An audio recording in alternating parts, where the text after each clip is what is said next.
What do we got? We got anything new happening? Thought we'd just jump on here, see if anything happens last minute. I think everybody's heard about Khalil Herbert being traded, which was a win-win situation for the entire thing. Khalil Herbert's been on the inactive every week this year. He's never getting any time. And his contract's up at the end of this year, so that was a done deal.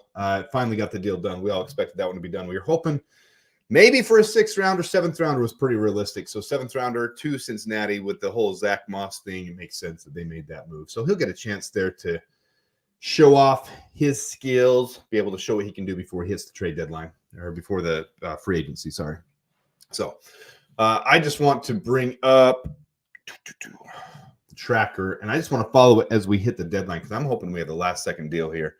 We'll refresh this. We'll go over some of the deals that are already done. I think most people have heard of everything that's happening so far. These would be before trade deadline. That one's new. Tre'Davious White going to the Baltimore Ravens. Looks like the Ravens are going to send a 2026 7th-round pick to the Rams. The Rams will get Tre'Davious White in his 7th. So it's a 7th-round swap. That's what it is, and Tre'Davious White in it. So there's one. This one just happened a little bit earlier. Preston Smith is headed. The Steelers are wheeling and dealing right now. So they're getting Preston Smith, which I think is a big loss for the Packers, really. 7th-round pick for Preston Smith, so that's a big one. Mike Williams, a 5th-round pick from the Jets to the Steelers, so the Steelers are getting another receiver as well. Marshawn Lattimore was the big trade of the day so far at the trade deadline. Commanders are sending a 2025 3rd-round pick, 2025 4th-round pick, and a 2025 6th-round pick to New Orleans for Marshawn Lattimore and a 5th-round pick in return. So that's the big one of the day. Multiple-time Pro Bowler, 1st-round selection overall a while ago. Jonathan Mingo's headed to the Cowboys. A lot of fans online are giving the Cowboys grief that they overpaid for him. We'll see if that's true or not. Here's the Bears one. Khalil Herbert's going to the Bengals. And like I said, this is a good thing overall for everyone. He's going to be on our inactives all year. So those jumping in, appreciate it. We're just going to stay right here through the trade deadline. Obviously, let me hear and go here real quick. Then we'll come back to Khalil Herbert trade. I think everybody's heard of it. It was earlier today. I had to get work out of the way. Fishing 702, appreciate you being here, Eric. See, what's good, bro? I was hoping Davis would get traded for a box of rocks. Hey, I'm with you. I'm going to show you the 4 that we kind of were hoping for. Nate Davis and Dominique Robinson would be who I want to see traded. I'd like to see us trading away. I'd like to see us get someone. I just don't see it happening. If we can get Sheriff from the Jaguars to fill in for tackle and trade away Larry Borom somehow, that would be awesome. I don't think Larry Borom's going to be tradable after 3 sacks and one of the worst performances of the year so far. This last game, that was a terrible outing for him. So here are the ones I proposed 12 days ago. I did my pre-trade deadline video, and I wanted Nate Davis, Larry Borom, as well as Dominique Robinson and Khalil Herbert to get traded. Those are the ones I wanted to get traded away. In return, I would have liked to seen a little bit of help on defensive tackle, especially in the run game. That's what I would have liked to seen, and then a little bit of offensive line help, especially at now. I didn't say this back then because we didn't have so many injuries at tackle, but now a defense or offensive tackle would be nice. Davis, trade Flus for anything. Man, I wish we could get rid of him without eating some of that contract, but we're going to eat that contract when he's gone. Man, if we lose to the Patriots, guys, it's all but done. The McCaskey's going to have to change their way and fire midseason. You can't lose those 3 in a row when those were very winnable games early this season. Let's go back here. Make this a little bit smaller, then I'll make that bigger on that screen. You can't win those 3 big games this year when those were supposed to be such winnable games. So I don't see how if we lose to the Patriots. Now, I'm not saying we're going to lose to the Patriots. I'm just saying if we lose, he should be gone 100%. It should be a change in culture. McCaskey's can't do this thing where they wait till the end of the year. It has to, with a rookie quarterback, you got to do that midseason. So I know I'm not hoping for the Patriots to beat us, but if that happened, that's absolutely where we do it. All right, let me see here. Flush the Flus. That's pretty funny. We aren't beating the Patriots with the mess going on right now. The coaches are clueless, lost the locker room. I agree that they've lost the locker room. The players are going to have to be what changes this right now. If these coaches want to keep their jobs, the players are going to have to take over. That's not what this video is. So I'm getting back into, so I went over just some of the trades so far. We're going to look online and see if there's any trades that happen real time because we're 4 minutes away from the deadline. Jonathan Mingo traded the Cowboys. Then Khalil Herbert was the big one for the Bears. Bengals are sending us a 7th-round pick. And I've said on this channel, 7th-round picks don't mean a whole lot to me. They usually don't pan out. What I like with my late-round picks, if you can find a Puka Nacua flyer, that's awesome. If you can, sometimes you find a linebacker or a running back in the 7th round that can do something. But if you can pair that up, say we have a late 3rd rounder, now a early or mid 3rd rounder, and pair that up with a 7th rounder to come up earlier in the 3rd round, that's what I like to see, is being able to use that draft capital to move up.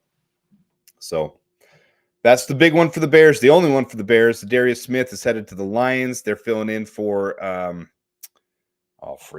that's off the top of my head. It's one of those things where you know on top of your Aiden Hutchinson. Just getting a little help with Aiden Hutchinson out for the year. They're sending a 2025 5th-round pick and a 2026 6th-round pick. The Browns are sending Zadarius Smith and a 2026 7th-round pick. So really just a couple of picks and a pick swap. So that's a big one for the day. A couple of other subsidiary trades. This happened earlier. Cam Robinson, that was not today. Cam Robinson's heading to the Vikings. So those are the big ones today. Not a lot of action. Marshawn Lattimore, for those we're getting in now, a little later. Marshawn Lattimore was the big one today. That's the biggest trade of the day. Commanders really shoring that. That's a huge trade for them. In a weakness they had, we said going into that game, that's where we should pick them apart as cornerback, that they're defensive backs. But Commanders sent a 2025 3rd-round pick, 2025 4th-round pick, and a 2025 6th-round pick to the Saints for Marshawn Lattimore and getting a 5th-round pick in return. So some pick swap there and then 2 additional high-round picks, 3rd and 4th. For Marshawn Lattimore. I think it's worth it for them. They're going to be a contender now. So let me refresh this, see if there's any updated. And Mike Williams and Preston Smith going to the Steelers. That was a big one. Let's refresh this and see if there's any new things that have happened. Not seeing anything brand new. So if you guys see it before I do, if we have a Bears trade, let me know. That's what we're here for. I am going to do some more videos, guys. I'm getting caught up at work, and I'm really pissed off after this last week. I really am. I don't hold polls blameless. I'm getting into grumpy Adam now. I'm very optimistic. I'm very upbeat with this team. I'm usually more upbeat than most people. Even when it didn't go the way I said it should have gone with the haul. And I'm not saying Caleb sucks. I actually think Caleb's going to be great for us, and I think he'll get an extension eventually, and he'll do well for us. But no one player is more important than the team. So, anyways, that's not what this is all about. I'm going to see what you guys say in the comments. Can't go into any NFC North game with... Man, I told you guys about Larry Borom in the offseason, too. I told you how bad he was. I'm going to pull that up. Let me show you Larry Borom. I've shown it on this channel repeatedly. I can't believe they allowed him to start a game. They were hot on him in the offseason for some reason. Don't know why. They just saw him as a 4th option. By player, Larry Borom. Just absolutely terrible.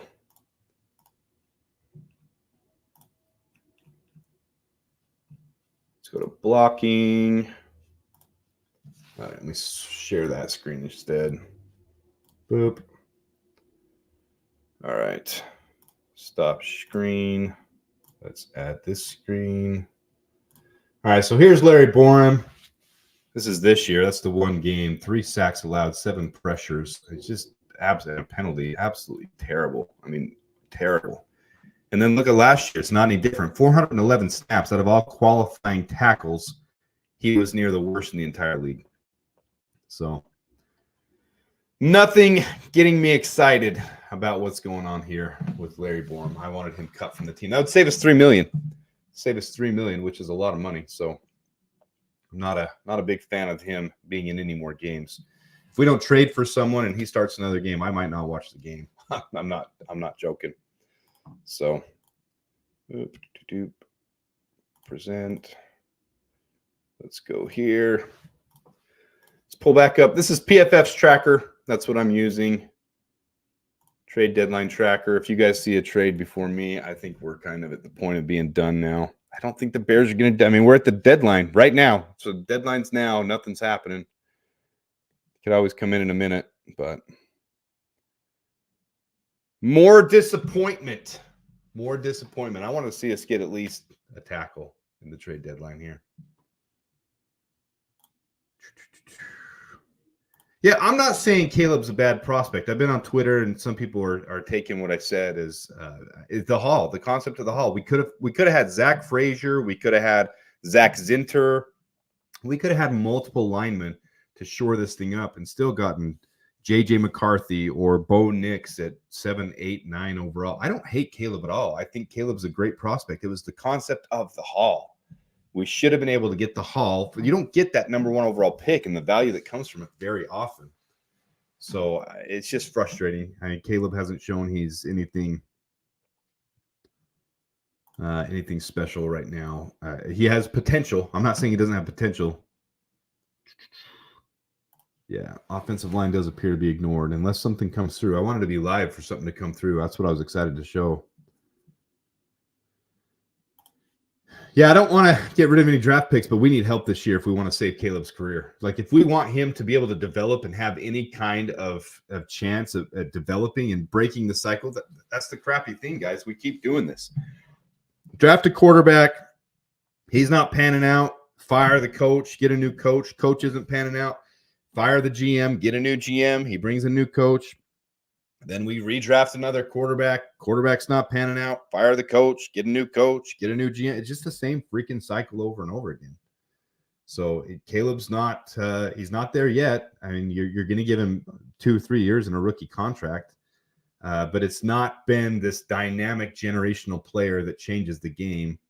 And to be fair, you look at. In fact, let me pull up the O-line grades. I'm going to show you guys this. Let me pull this up real quick. There's a direct impact. The fact that they're willing to go and draft a number 1 overall pick and not address the line is negligence. I mean, it's negligence. So you look at what the Commanders even did. They added 3 starters they added when they drafted a rookie quarterback. That's how you help a rookie quarterback come into the league. So here's the pass block efficiency for the regular season this year. Let's refresh it. Look at where Washington is on that. Washington right there at 8th. That's how you help a rookie quarterback. You can't be successful. I mean, you can have a crappy quarterback like Jordan Love, who's leading the league in interceptions and is off platform and doesn't know how to throw a ball accurately, and they can still have a winning record because that line gives them time to be able to actually do stuff. It's embarrassing that we haven't. I mean, I wanted it all off. So you guys know that. Like Connor Williams, I wanted us to draft Zach Zinter or Jackson Powers Johnson or Zach Frazier. I wanted us to be able to shore up the line, and that was the whole point of the haul. So you see Bo Nix doing well in Denver now. He's done better than Jaden Daniels and Caleb Williams. Do I think he's better than – is Bo Nix better than Jaden Daniels and Caleb Williams? Absolutely not. I don't believe that. I don't believe it one bit. But when he's getting the best pass block efficiency out of his line, when they've only allowed 7 sacks all year and only 58 pressures, when they're being efficient for him, allowing him all day back there, it makes a difference. Jaden Daniels, the 8th best, it makes a difference. Then you scroll on down here, go all the way down, and there's Caleb Williams at 23rd. It makes a difference. Like we were negligent in not taking care of this line. Yeah, nailed it, Dave. He's developing bad habits. He is holding on to the ball longer. He is having a hard time hitting his read. He's not hitting Cole Kmet wide open. Cole Kmet has been wide open several times, and he's not hitting him because he's not looking through his progression. He even sees peripheral better. I've broken that down in videos. Justin Fields didn't see his peripheral, didn't see the people coming at him as well as Caleb does. Caleb sees the blitzes. He sees these guys coming, but sometimes you can't do a freaking thing about it. So it's frustrating. It is very, very frustrating. All right, let's get rid of this one. Go back and see. If you guys see any things that have happened, any trades or anything, this is what we wanted to have happen. We wanted Dominic Robinson, Nate Davis, Larry Borom, Khalil Herbert. We wanted them all out. Khalil Herbert is gone. We got a 7th rounder from the Bengals. I think it's fine. Obviously, you'd like more than that, but he's on the last year of his deal. He's a free agent next year, and he's going to hit free agency. So it gives him an opportunity to showcase himself with Zach Moss being out. It's a win-win in that situation. 7th is nothing to be excited about, but it's better than having him inactive on the roster every single week and not doing anything. So I'm happy he can go and do his thing. All right, let's look one more time here at the trade deadline tracker. Scroll it out a little bit, see if we've missed anything. Usually pretty quick to update these. Maybe we'll go to Twitter. Twitter's pretty quick too. I don't see any last minute deals that got done. If you guys are sharing them on the side there. And he's good at them too, Thomas. Like Caleb is very good. I mean, especially when he's heading to the sideline and he's looking last minute. He's not just throwing it away. He's really good at finding. He found Cole Kmet the one time, finds Rome Odunze, finds Keenan Allen. Like he's. I mean, I really like Caleb. I do like Caleb. I'm not saying he can't develop. And I hope we can develop him. I really hope we can. But I'm just pointing out we absolutely neglected taking care of the offensive line to help him out. I don't know why they thought. I mean, Coleman Shelton has been actually decent, above average. Matt Pryor was heaven sent. I don't think we expected him to be as well as he is. And I'm not saying he's best in the league, but he's heaven sent for what we got him for. Tevin Jenkins is inaccurate and injured all the time. And Darnell Wright is not proving to be a top 10 pick in the draft. And Braxton Jones is injured, and he doesn't allow as many sacks, but he does allow pressure. He allows the bull rush to come into him, so it's hard. I don't know if it's that he doesn't have it. He hasn't had it so far, but that's kind of normal to come into the league and struggle with a deep ball. If you have a line that's set up and you've got all day, it makes it easier for them to make that adjustment to the NFL. Because I've said that before on here, and a lot of people, I think, get that. One of the biggest adjustments from college to the NFL is the cornerback and defensive back positions. They just play completely different. So a quarterback in return has to adjust to the style of play in the NFL as well. And it's hard. So that deep ball takes time. Jaden Daniels, it's not that his deep ball is better. It's the scheme calling they're having and the time he has back there. You can hit guys. It's just like Jordan Love. Jordan Love only hits guys when they're completely open. It's not that he's threading the needle. Justin Fields actually was really good at threading the needle year 3 into his and that took years. So it's not like that's something that comes easy to rookies. It does take time. Who's saying Tyson Bagent? They shouldn't be. Caleb is definitely starting over Tyson Bagent. Tyson's not an upgrade. So to say this, unapologetic, I agree he's not there yet. He's not showing Tom Brady yet. He's not, but he has the talent. He has the ability, and that's what we're, it's halfway into a season, his rookie year. We can't say that yet, but he's not translated to the field yet. And a lot of that is on coaches. A lot of that is on Shane Waldron. A lot of that on Matt Eberflus. And a lot of that is on this offensive line. I mean, I don't know how he's supposed to succeed like that. All right, I haven't seen anything else on this trade deadline. We'll hang on for another few minutes here. I'm hoping we got something. I'm going to check Twitter real quick, guys. We'll check Twitter out, see if the Bears have anything new. That's how everybody basically feels right now. And I'm not, if we lose to the Patriots, I'm all on board.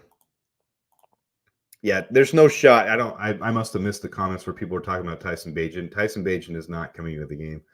I can guarantee you, unless Caleb Williams is injured, Tyson will not see the field. That's not happening. Please stop saying choo, choo, choo, choo, choo, choo, choo. It's a nervous habit. I'll work on it, Jeremy. All right, I don't see anything on Twitter either, guys. So it looks like we just got rid of Khalil Herbert, and that is it. We didn't do anything else. Nothing else for the Bears, and that's disappointing for me too. That's disappointing in and of itself. I wanted to see a move happen. So we're stuck with them. So we did not get rid of Dominique Robinson. We did not get rid of Nate Davis. We did not get rid of Larry Borum. This was my trade deadline wish list. None of that happened. I put off my rankings video. I put off my weekly preview video with the Patriots that'll come out tomorrow. Put them off because I was hoping for a deadline deal. So, all right, we're here.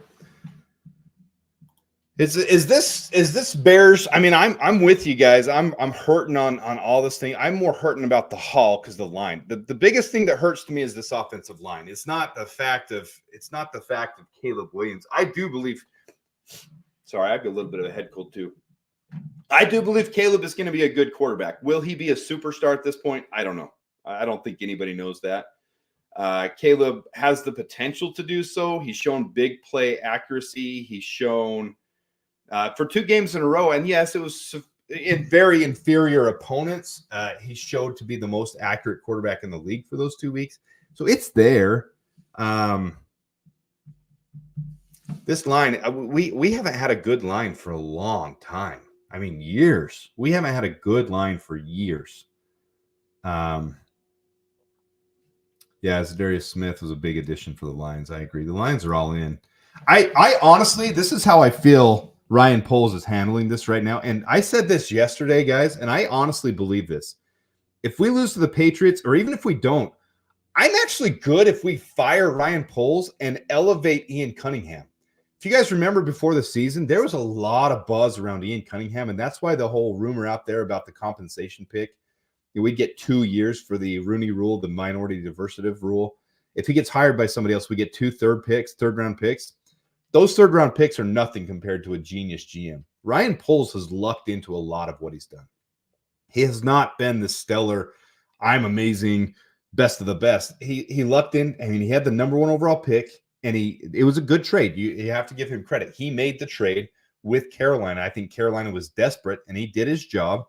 But you hear about Ian Cunningham in the background with that one too, and he's been his advisor. And he talks about how at the draft, Ian Cunningham holds him back and makes him not do stupid things. It sounds like Ian Cunningham is a freaking genius on the verge. I'm good with us firing Ryan Poles if we elevate Ian Cunningham. If he's the number 1 sought-after GM, we've already got him in-house, and this isn't working out. If Ryan Poles is making more stupid moves and not doing the things he needs to do, we'll see what happens. But yeah, I'm totally good if Ian Cunningham takes over and cleans house and does what he needs to do. I think there might be some good things in store there. Yeah, it sounds like everybody consensus in the chat. I mean, Thomas has mentioned Louis Riddick a couple times in the chat. I think everybody wants Flus gone at this time. Especially after last game when the defense gave up 21 points in the first half. That was more frustrating to me than anything. Like, if we can't be this consistent team that puts up 25-plus points with this offense and we can't hold teams to less than 20 like an Eberflus defense should, we're in trouble. I mean, that was a crap show. So I will have my preview with the Patriots out this week. I still don't see anything about any last-second deals that happen. Bleacher Report said NFL trade deadline is over, but the deals are still trickling in. So it sounds like there might be some deals still happening, but I'm sitting here eager, hoping the Bears have one. All right. One final trade at the deadline. Texans traded defensive. Turn that off. Texans traded defensive tackle Khalil Davis to the 49ers in exchange for a 2026 7th-round pick. Ravens trade for Trey White. We already did that one. We already saw that one. I'm not seeing anything else.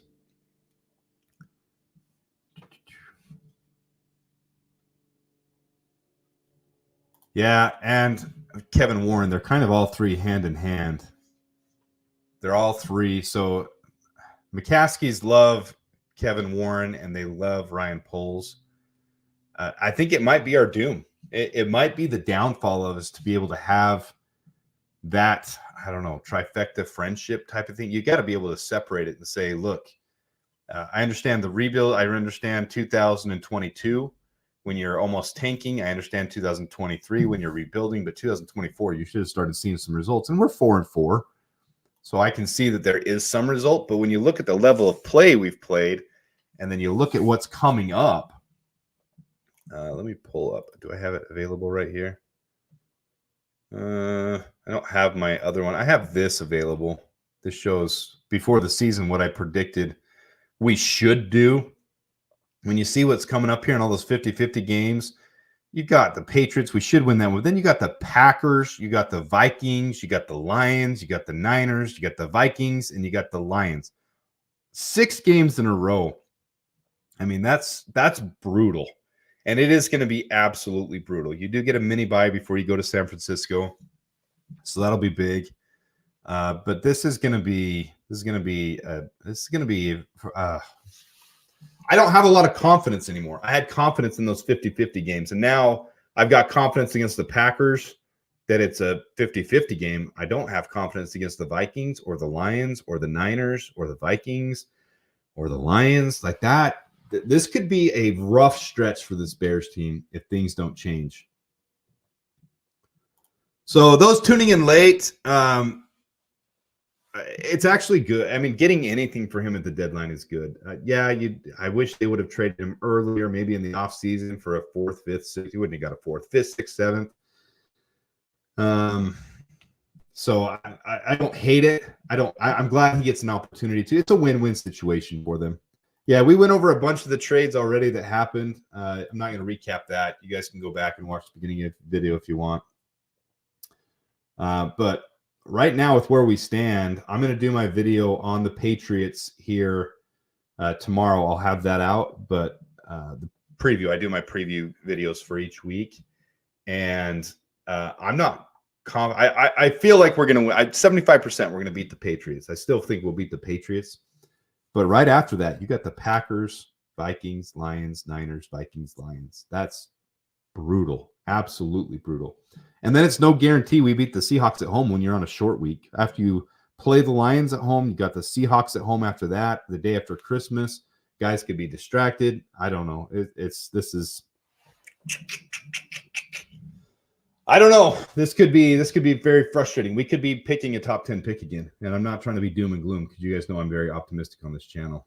But I do truly, sincerely believe if we traded down for the haul and short up the line, and I'm saying that more about the line than I am about Justin Fields versus Caleb Williams, because I do think Caleb Williams has more potential to be better long-term than Justin Fields. But this year, as in 2024, if we would have traded back, taken Joe Alt at tackle, taken Zach Frazier in the 2nd round at center, taken Zach Zinner as a backup guard for these injuries that happened, still made some other moves, and had Justin Fields with a short up line, I do think he would have been our first. He could have been nearing 4,000 yards this year with how he was playing with a good offensive line and these weapons. Truly believe that. And I'm not trying to make the whole Caleb Williams, Justin Fields thing flare back up. But I'm saying because we didn't focus on the line, Caleb doesn't have a shot as a rookie. He's not going to be as advanced as Justin Fields right now. Can he be long-term down the road for this team? Superstar? Absolutely. But we're stunting his development by not having an appropriate line here. I've always liked the Coleman Shelton thing. I've grown to love Matt Pryor. I don't think he's a top 15, 20 guard in the league, but for what we got him for and for what he came in as a backup to be able to fill in and do as well as he's done, I'm happy with him. Tevin Jenkins has been inconsistent, but when he is playing, I love Tevin Jenkins. I really am frustrated right now with this team and the line play. So maybe we bounce back. I'd love it. Say we dominate the Patriots and then we beat the Packers on Caleb's birthday, the day before Caleb's birthday. That could give us some momentum, and then you knock off the Vikings at home. It's good that all 3 of these games are at home. I'll say that much. You see these next 3 games, the 10th, 17th, and 24th. It's good they're all at home. If they weren't at home, this could get really bad. As you guys know, we're 0-4 on the road this year. And if these weren't at home, this could get ugly fast. Having these next 3 games at home, I'm going to follow you, Train. Appreciate your positivity. If we play up to our standard and get back on track, that could be a huge boost with the Patriots, then Packers, then Vikings all in a row at home. If we take those next 3, this could shift the whole thing back. And I promise you, if we win all 3 of those games, the whole narrative will change. We'll be 7-4, and everybody will be high as a kite and back on board again. And the sky would be blue again. The sky would be bright blue. We didn't trade Keenan for a second. We got Keenan Allen for a 4th, and I'm okay with a 4th because a 4th is a prospect. The 4th is like Tyler Scott, and Keenan Allen is way more valuable for a rookie quarterback than Tyler Scott. Keenan Allen at least knows things, and he can share his knowledge, and he can give his expertise to Caleb, help Caleb adjust and adapt faster into the league. So I don't mind it at all. I actually like the 4th round pick for it. So it wasn't a second though. It was a 4th that we got Keenan Allen for. We've had 3 to 4 decades still waiting for a bounce back, and we get glimpses of it too. We get 2018, we get 2020, we get the Super Bowl in 07, and we feel like we're back, and then it just crumbles on our heads again. I told you guys the misery with my brother. I blame him. This last week, I'm blaming him. You made me a Bears fan. This is your fault. You made me do this. After the Patriots, I think we win one against the Packers, one against the Vikings, and maybe one against the 49ers. That's about it. I'll tell you what, if we win the Patriots, the Packers, and the Vikings in a row, we're going to have some momentum rolling for us. And hitting the Lions and the Niners after that, there's a shot we win those games. So I don't think we only win the next 3 games. If we win the next 3 games, we're not only winning the next 3 games. That is ugly to see. In fact, let's go to that game. I'm going to pull that up. Give me just a second here, guys. I'm going to pull up the game and show you guys the wide receivers. Actually, receiving. I'll go to receiving. And let me go here.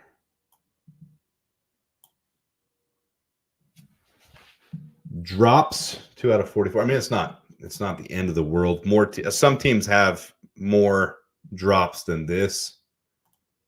But that one, so right here, these drops, Rome Odunze had one. Mercedes Lewis had one too. They don't have that in here. He had a drop as well. So there are 3 drops.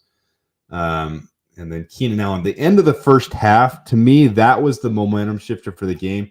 3rd down, Keenan Allen it was right in his freaking face. It was right there, and it hit his hands and bounced off. And that's not Keenan Allen. That's ridiculous.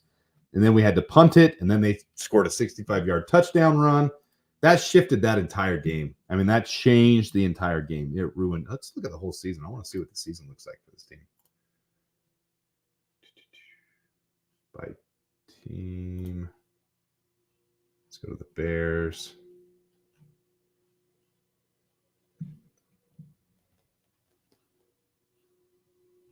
I don't want to see by game. I want to see. Let's go by position. Let's go receiving. All receivers. Let's go. Bear with me, guys. Bear with me and bear down. Let's just go receiving in general. Let's go with the Bears alone. This is PFF for those who don't know how this works. Let's look at the drops this year. Cole Kmet doesn't drop anything, I can tell you that much. It's actually not as bad as last year even, but Keenan Allen at 8.7 is way high for him. Rome Odunze 7.4 is high for him. He's a rookie, but in college that never happened. And Gerald Everett's really bad. They say Mercedes Lewis did have a drop, though.